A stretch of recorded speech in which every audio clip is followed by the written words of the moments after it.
আমার আচ্ছা। নাম সেলি। আমার বাচ্চার বয়স 8 বছর। তার নাক বন্ধ থাকে, হা করে ঘুমায়। কি করবো? আসলে বাচ্চাদের এটা খুব কমন সমস্যা যে বাচ্চাদের নাক বন্ধ থাকে এবং বাচ্চারা হা করে ঘুমায়। এটার মূল কারণটা হচ্ছে বাচ্চাদের যেমন দুপাশে যে টনসিল থাকে, নাকের পিছনে একটা টনসিল থাকে এবং সেই টনসিল থাকার কারণে তার যেই শ্বাসের যে রাস্তা, নাক থেকে বকে যাওয়ার যে শ্বাসের রাস্তা, সেইখানে অবস্ট্রাকশন হয়।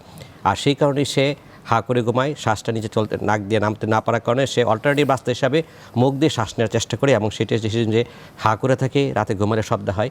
তার পাশাপাশি আরেকটা সমস্যা হতে পারে, তার কানের সমস্যা হতে পারে এবং তার খাওয়ায় সমস্যা হতে পারে এবং দেখা যাবে যে সে কানে কম সরে। এটা জানা যাবে যখন দেখা যাবে যে বাচ্চাকে ডাকলে খেয়াল করছে না এবং অনেক সময় টেবিলের সামনে বসে সে সবসময় চেষ্টা করে টিভির মোবাইল সাউন্ডটা বেরিয়ে দিতে, কারণ সে শুনতে পায় না এবং সে খাওয়া পক্ষে অনেকক্ষণ নিয়ে বসে থাকে। এইগুলো হচ্ছে এই এডিনয়েডের লক্ষণ এবং এই লক্ষণগুলো যখন প্রকট হবে তখন আমরা তাদেরকে এডিনয়েড সার্জারি করতে বলি। তার উদ্দেশ্য হচ্ছে যে নাকের পিছনে যে মাংসপিণ্ড এবং দুই পাশে দুটো টনসিল, এগুলোকে যদি আমরা রিমুভ করে দিয়ে সরিয়ে দিই তাহলে তার শ্বাসের রাস্তা সহজ হবে এবং তার শ্বাস নিতে, শুনতে এবং খেতে তার কোনো প্রবলেম হবে না। তো এটার জন্য আসলে ডেফিনেটিভ চিকিৎসা হচ্ছে সার্জারি। Thank you Selim. সুপ্রিয় দর্শক, আপনার নাম এবং সমস্যার কথা বলে সরাসরি প্রশ্ন করুন। জি, আমার নাম রুজিনা। আমার মেয়ের বয়স 7 বছর। আচ্ছা। ওর দুটো নাকে পোলিও এবং গলার ভিতরে টনসিল দুইটা, আলাদা দুই সাইডে। ডাক্তার দেখেছি, ডাক্তারে বলছে অপারেশনের জন্য। ওর আব্বু বলতেছে যে ছোট বাচ্চা অপারেশন করালে কি কোনো সমস্যা হবে না ওষুধের মাধ্যমে কমবো? আচ্ছা স্যার, যদি এই বিষয়ে কিছু বলতেন যে আসলে যে সমস্যা হচ্ছে ওষুধের মাধ্যমে ঠিক করবেন না কিভাবে কি করবেন? আসলে উনি যে কথাটা বললেন যে উনি বলছেন যে ওনার মেয়ের বয়স 7 বছর। ধন্যবাদ আপনি যিনি প্রশ্ন করেছেন। আপনার মেয়ের বয়স 7 বছর এবং নাকে পোলিও মানে পলিপ উনি বলতে যাচ্ছেন এবং গলার দুই দিকে দুটো টনসিল।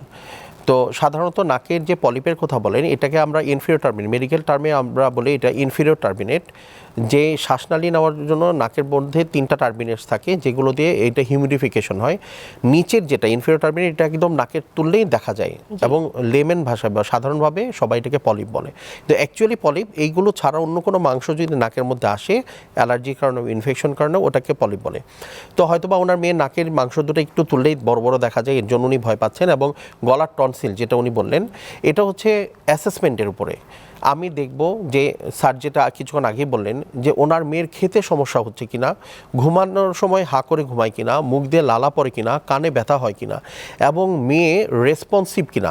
দেখা যাচ্ছে যে ওনাকে বলে যে স্যার আমার মেয়ে আগে খুব ভালো পড়াশোনায় ভালো ছিল, ডাক দিলে শুনতো, এখন কেমন জানি অমনোযোগী হয়ে যাচ্ছে, কোনো দিকে খেয়াল নাই, পড়াশোনা স্যার অনেক কিছু করতে চায় না। যদি এরকম জিনিসগুলো থাকে এবং আমরা এক্স রে ন্যাজোফেরিংস ল্যাটারাল ভিউ করে যদি দেখি যে এটা ন্যাজোফেরিংসে প্রায় পুরাটাই কাভার করে ফেলতেছে যার জন্য শ্বাস নিতে অসুবিধা হচ্ছে, তাহলে আমরা অবশ্যই অপারেশনের কথা বলবো।